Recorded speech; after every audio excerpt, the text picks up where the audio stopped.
안녕하세요. 코인푸딩입니다. 오늘은 이제 여러분들에게 알려드릴 건 이제 넥스피스에 관해서 좀 정보성으로 좀 알려드리려고 하는데요. 위에 나와 있는 것처럼 저는 비트코인의 관점에 대해서는 그저께 얘기했죠. 어젠가 그저께 얘기했던 것 같은데 현재 숏 포지션 해칭으로 좀 잡고 있고 밑에 있는 지지 구간이 잘 올라가고 있네요.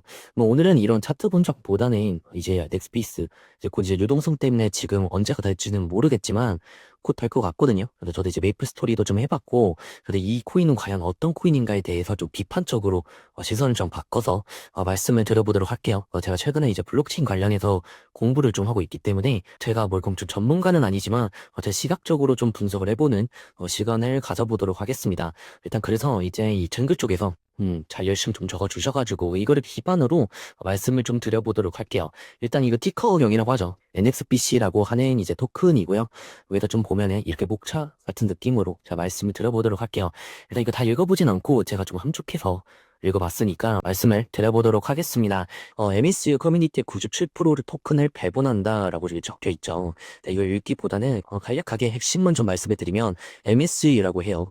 MSU는 전체 토큰의 97% 유저와 커뮤니티로 이제 배분을 하겠다고 했는데 커뮤니티는 이제 투자자 뭐 이런 사람들을 얘기하는 거겠죠. 근데 이네 기존 웹3라고 하죠. 이제 블록체인의 이제 웹3라고 하는 게임들과 좀 달리 진전적 커뮤니티 주도 구조를 만들겠다는 거거든요. 이제 토크노믹스라고 생각하시면 될 것 같아요. 비상장을 하시는 분들 보면 뭐 ICO라고 할게요. 전 너무 어렵게 주식으로 빠지긴지 그러니까 ICO라고 한다면 이제 토크노믹스 내가 이 자산을 이 토큰을 어떻게 배분할 것이다라고 하면서 프리스처럼 뭐 마케팅 이렇게 적혀 있고 뭐 재단 이렇게 적혀 있고 그런 것처럼 토크노믹스 자체가 97%가 유저들에게 이제 배분하겠다고 하는 거죠. 이제 제 생각은 이제 아무리 좀 97%를 이제 배분한다고 해도 실제로 이제 받는 사람은 만들 수 있는 사람인 거거든요. 저 SDK라고 하죠. 게임 개발을 하는 개발자, 그러니까 개발자 툴을 만들 수 있는 개발자들이 넷스페이스의 일부 기술집들이 대부분 가져갈 가능성이 클 수가 있다는 거죠. 그러니까 결국에는 좀 많이 나눠주는 척하지만 실질은 좀 집중 구도가 될 수가 있다. 이 말은 만드는 사람, 개발자들이 다 가져갈 수 있는 구도일 수도 있다라는 겁니다. 아시겠죠? 간략하게 그냥 제 생각이니까 혹시나 그럴 수도 있다라는 거예요. 이제 루나 사건을 비롯해서 이런 구조 저 살짝 보이기 때문에 내려가 볼까요? 자, 이러면 이제 RX 2.0으로 메이플스토리 IP를 확장시키다 라고 나와 있습니다. 기존처럼 좀 유저가 콘텐츠를 소비하는 게 아니라 아까 말했던 것처럼 개발자인 사람들이죠. 직접 만들고 보상도 받는 구조라고 생각해 보시면 돼요. 이 RX 2.0이라는 것 자체가 콘텐츠를 소비만 하는 게 아니라 직접 만들고 보상도 받는 구조다. 라고만 이렇게 생각하시면 될 것 같고 보상 경험을 2.0으로 유저가 좀 콘텐츠에 따라서 보상을 받는 구조라고 생각하시면 될 것 같아요. 좀 내릴게요. 그래서 이거에 대해서는 좀 아이디어는 멋진 것 같아요. 멋지고요. 현실적으로는 이제 SDK라고 이제 사용할 수 있는 사람, 그러니까 개발자들이 극히 일부기 때문에 아이디어는 좋지만 너무 이제 맥슨의 좀 맥슨의 이제 개발자를 위한 느낌이 좀 들지 않은가라고 생각이 듭니다. 저도 개발을 할 줄은 알지만 제가 뭐 이렇게 넥슨의 좀 큰 기업처럼 있는 사람처럼 되는 건 아니니까 그 정도 실력은 아니니까 또 엄청 다르잖아요. 이제 웹페이지를 만드는 능력, 뭐 백엔드 하는 능력 정말 다르기 때문에 이건 좀 약간 게임 개발자를 위한 토큰이지 않을까라는 좀 의심이 좀 드네요. 누가 볼까 싶기도 하지만 제 생각을 말해 볼게요. 메이플 스토리 세계관 안에서 이제 BAYC라고 하죠. 이제 문버드 같은 외부 NFT 프로젝트와 연결이 되는 유니버스를 확장한다라고 보면 될 것 같습니다. NFT도 같이 한다는 거겠죠. 이제 NFT는 이제 쉽게 말하면 디지털 그림 옛날에 이제 뉴스에 많이 떴던 것처럼 아이템 뭐 그림 음악 게임 뭐 아이템도 좀 많은데 이런 NFT로 대체를 한다라는 거고요.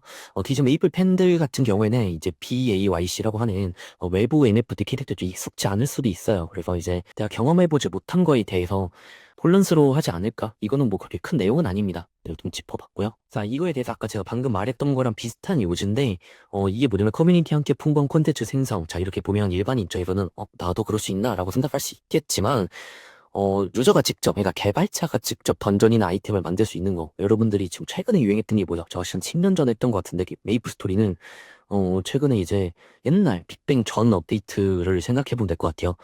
저 이슈가 많이 됐죠. 그래서 이제 아이템을 만들 수 있는 툴도 제공하고 보상으로 좀 연결하겠다. 그러니까 개발자들한테 혜택을 좀 주는 거죠. SDK는 게임이나 앱을 만들 때 필요한 도구 세트라고 말하면 될 것 같아요. 그러니까 게임을 만드는 프로그램이라고 생각하시면 될 것 같고 SK는 좀 전문가 도구입니다. 여러분들이 일반인들은 이제 접하지 못하는 걸 텐데 그러니까 일반 유저를 위해서 만든 게 애초에 아니라는 거죠. 결국 전문 개발자들을 위한 토큰이다. 이거를 이제 투자자를 이제 유치하기 위해서 좀 일반인들이라는 표현을 썼다는 거에 대해서 좀 별로 좋진 않네요. 잘 개발자를 위한 좀 솔직하게 갔으면 좀 많이 사봤을 것 같은데 그런 느낌은 좀 안 듭니다. 비판하는 거예요. 그냥 비판하는 시간이기 때문에 이 말씀을 드리는 거고. 자, 이거 읽어볼까요? 아이템은 이석의 보상은 확실하게 라고 되어 있죠. 여기에 대한 이제 핵심 내용은요. 아이템은 NFT, 아까 방금 말씀해 드렸던 것처럼 주소성을 유지하고 유저가 노력해서 얻은 아이템을 NXPC와 이제 교환하는 토큰과 교환할 수 있고 현금할 수 있게 설계를 한다 라고 생각하시면 될 것 같습니다.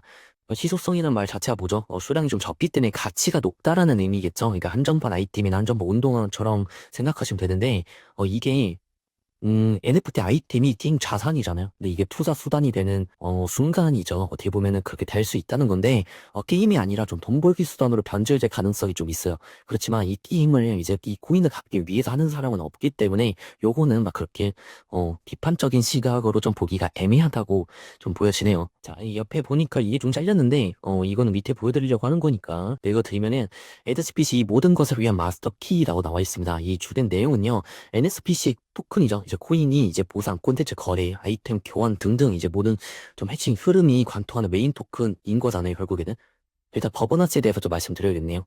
거버넌스는 운영 방향을 정할 때, 그러니까 이 생태계라고 하죠.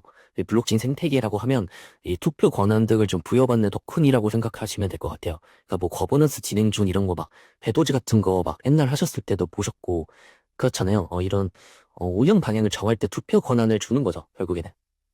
그래서 이제 거버넌스 토큰이다. 라고만 그냥 간단하게만 생각하시면 될 것 같고, 근데 이게 좀 안 좋은 구조가 좀 있죠. 이제 아무래도 이제 이 NSPC라는 이제 코인과도 연결이 되어 있는 거거든요. 모든 기능. 이 보이죠? 모든 기능이 연결되어 있기 때문에, 가격이 많이 흔들렸다. 가다가 흔들렸다. 그러면 전체가 다 영향을 받는 구조예요. 그러니까 단일 실패 지점이라고 하죠. 다시 내려가서. 자, 계속 뭔가 뭐 비슷한 내용인 것 같은데, 다르니까 말씀을 드리는 거고요. 위에서 아까 쭉 읽어 드린 거고, 이제 하나하나 세부적으로 보고 있는 단계인 거예요. 생태계 활성화가 최우선인 NSPC 토크노미스 설계, 아까 말씀드렸죠. 결국은 이제 이게 뭔 내용이냐, 쭉 읽어보면은, 이렇게 막 엄청 좋게 썼는데, 유저가 있죠. 유저의 활동량이나 소비량 등을 좀 기준으로 정량적이라고 하죠. 기여도를 측정해서 이 토큰을 받는 구조인 거예요. 뭐 이런 거, FTPC 사용자 활동량, 체류 시간 의 리보이 여부 등, 그쵸? 성과 지표겠죠? 테스트 완료 횟수도 볼 거고요. NSS 소비량이라고 하려면 유저 게임 중 실질적으로 NSO를 얼마나 소비했는지를 반영한다라는 거는 유저 게임은 플레이하면서 얻는 인팀 토큰이라고 보시면 될 것 같아요. 이게 숫자로 평가를 하는 건 공정해 보이긴 하거든요. 근데 이게 좀 내려가서 MSU 팀이 새롭게 제시한 NXPC 아이템 바스켓 교환 시스템이라고 좀 적혀 있는데 ETF 방식이에요. 개별 아이템 대신에 여러 아이템이 묶인 바스켓과 이제 NSPC를 교환하는 구조다. 그러니까 가격을 왜곡하는 거를 방지한다고 생각하시면 될 것 같아요. 가격 왜곡을 방지하고 오히려 유동성을 확보하기 위한 전략이다. 라고 보시면 될 것 같고 ETF가 뭐냐라고 또 물으시는 분들도 계신데 좀 여러 자산을 묶어서 만든 펀드라고 생각하시면 될 것 같습니다. 게임에서는 좀 여러 아이템이 하나로 이제 세트로 이제 거래된다는 의미겠죠. 근데 만약에 제가 이거를 실제로 이제 매입을 하고 뭐 개발자든 뭐든 간에 이거를 조금만 비판적으로 본다면 유저가 좀 원하는 아이템을 좀 골라받을 수도 없을 거고요. 바스켓의 구성 기준이 좀 불투명하면 불만이 좀 쌓일 수가 있기 때문에 이거는 좀 어떤 의미인지는 모르겠네요. 이 개발자가 왜 이렇게 했는지. 밑에 쭉쭉 한번 내려봅시다. 내려보고 다 읽어봤기 때문에 제가 말했던 것처럼 좋게 말을 했지만 비판적으로 얘기를 하는 거예요. 오랜만에 보네요, 이거. PC방에서 열심히 게임한 다음에 받았던 건데. 자, 제가 말했던 거, 이 가장 이제 핵심이라고 볼 수 있죠. 여러분들 이제 루나를 투자하셨던 분들도 계실 거니까, 이거는 좀, 간략하게 말하지만 좀 안 좋게 말을 하면요. 유저가 좀 플레이에서 얻은 NES5죠. 일정 비율로 NXPC로 이제 바꿀 수가 있는 거고, 보상이 예측이 가능성을 확보한다고 보면 돼요. 보상 예측 가능성을 확보했다. 자, 좀 말이 어렵죠? 고정 환율. 옛날에 얘 루나 생각나서. 그러니까 예를 들면 이런 겁니다. NES5는 계속 발행이 되는데, NSPC는 제한이 되어 있는 구조거든요. 그러니까 이럴 경우에 환율이 무너지면은 NSPC의 가격도 같이 하락할 수 있다라는 거죠. 루나? UST였나요? UST였던 것 같은데, 어, 분기가 됐죠, 결국에는. 고정 환율 구조는 설계가 굉장히 민감하기 때문에 어쩌면은 이게 약간 제가 봤을 때는 저가 똑똑한 사람은 아니죠. 똑똑한 척을 하는 구조로 되어 있다라는 겁니다. 어차피 무너지게 돼 있다고 저는 봐요, 이거는. 이미 한번 실패 사례가 보여줬기 때문에 거기에 대한 보완을 했다라는 느낌도 안 들고요. 일단 저는 이 구조 자체가 고정 환율이라는 것 자체가 과연 이게 진짜 될까? 라는 기대도 있고요. 생각이 좀 드네요. 지금 어떻게 이제 넷스페이스 팀은 돈을 벌까에 대해서 간단히 좀 말씀드리면은 뭐 비슷합니다. 다른 재단이랑. 이제 넷스페이스 이제 재단이라고 할게요. 이게 플랫폼 이제 기여자죠. 이제 NXPC를 보상을 받고서 아까 말했던 NFT 마켓 거래 수수료를 받는다고 생각하시면 될 것 같아요. 모든 재단도 비슷한 느낌이긴 하지만 뭐 민코인이나 이런 거 같은 경우는 재단이 이제 포기하는 경우도 있기 때문에 당연히 이거 블록체인이죠. 그렇기 때문에 이 재단도 당연히 돈을 벌어야 되는 거기도 하고 이제 거래 수수료로만 재단이 운영이 될 것 같다. 라고 생각하시면 될 것 같고요. 전 제가 좀 안 좋은 말을 좀 덧붙이면은 운영자이자 기여자 이제 넥스페이스 등 이제 보상 기준을 정하고 그 보상을 직접 받는 구조는 이해 충돌이 좀 발생을 할 수가 있다라는 거예요. 그러니까 신뢰 확보를 위해서 투명한 감사나 이제 다우라고 하죠. 다우적 운영이 좀 필요해 보입니다. 그렇기 때문에 음 결국에는 이 재단이 가만히 가져가는 시스템이에요. 이게 엄청 당연히 이제 대단히 가져가고 그에 대해서 이제 유동성이나 이런 거를 조절해야 어느 정도 이제 인플레이션 방지가 될 수가 있는 건데 제가 볼 때는 전체적으로 따졌을 때는 약간 이렇게 좀 엄청난 신뢰성을 주는 구조는 아니다.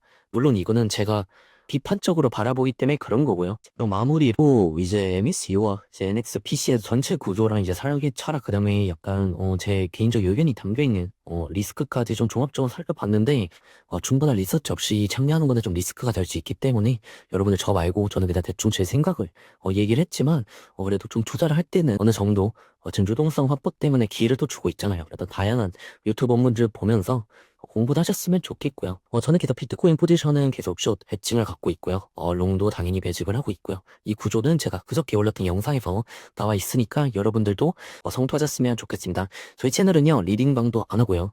채널을 운영하지도 않고 저 개인적인 저도 부자자의 그냥 취미생활이다 라고만 생각하시면 될 것 같습니다. 저 여기서 좀 맞춰보도록 할게요. 감사합니다. 코인푸딩이었습니다.